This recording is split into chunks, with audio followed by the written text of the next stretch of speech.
اب حج پہ ملنا کیا ہے؟ حج پہ سب سے بڑی چیز جو ملنی ہے وہ ہے مغفرت. سب سے بڑی چیز جو ہے وہ ملنی ہے وہ ہے مغفرت. اللہ سبحانہ تعالیٰ نے بندے کو معاف کرنا ہے.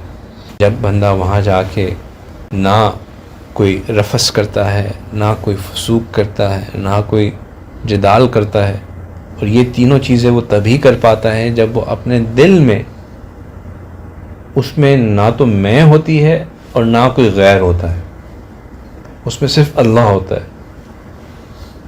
تو پھر اللہ سبحانہ تعالیٰ اس کو حج مبرور کا ثواب عطا فرماتے ہیں.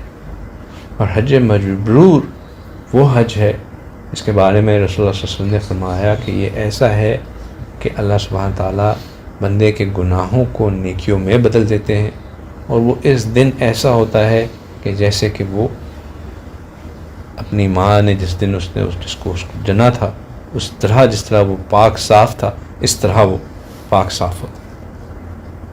عرفات کا میدان ایک انتظار گاہ ہے. وہاں پہ دنیا سے مختلف جگہوں سے آئے ہوئے لوگ، دنیا بھر کے مسلمان سب کے سب آئے ہوئے اس انتظار میں ہوتے ہیں، منتظر ہوتے ہیں کہ ہمیں کہیں اللہ کی دیدار نصیب ہو جائے. بالکل ایسے ہی ہے کہ عشاق کا ایک مجمع جمع ہوا ہے اور سب اس انتظار میں ہیں ہمیں اپنے محبوب کی ایک دیدار نصیب ہو جائے. تو اللہ کے نیک بندے بہت سی نیکیاں لے کے آئے ہوئے ہوتے ہیں. کوئی تہجد گزار ہوتے ہیں، کوئی قرآن پاک کی تلاوت کرنے والے ہوتے ہیں، کوئی پاک دامنی کے بڑے بڑے پیکر ہوتے ہیں، کوئی رزق حلال کمانے میں آگے ہوتے ہیں، کچھ عبادات میں آگے ہوتے ہیں، کچھ حقوق العباد میں آگے ہوتے ہیں. اللہ کے نیک نیک بندے وہاں سب جمع ہوتے ہیں، اور ان سب کی دل کی خواہش یہ ہوتی ہے کہ ہمیں اللہ کا ایک انعام مل جائے.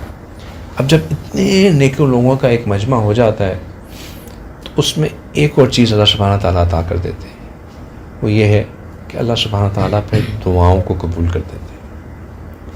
ایک اور چیز جو حج پہ ملتی ہے وہ دعاؤں کی، پہلی چیز تو مغفرت، دوسری چیز دعاؤں کی قبولیت.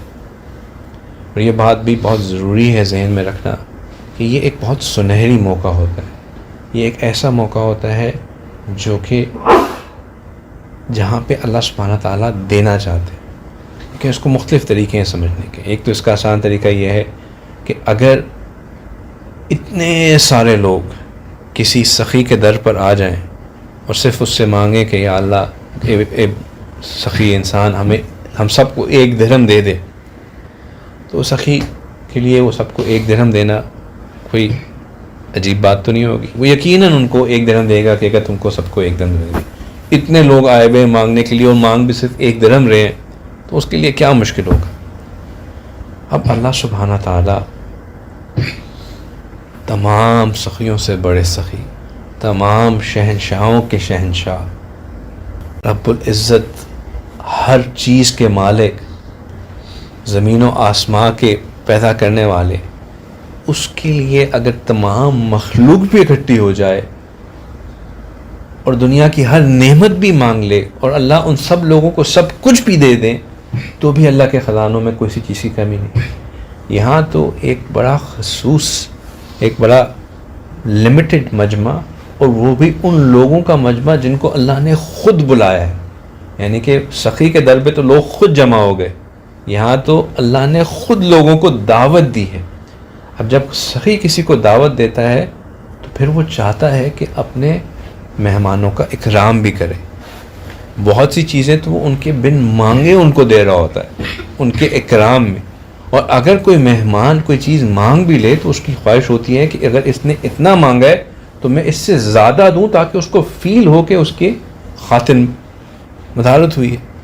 تو بالکل یہی معاملہ ہے کہ جب اللہ نے ہمیں خود بلایا، یہ بات تو ہم نے اسٹیبلش کر لی کہ یہ اللہ کی طرف سے بلایا ہوا ہے.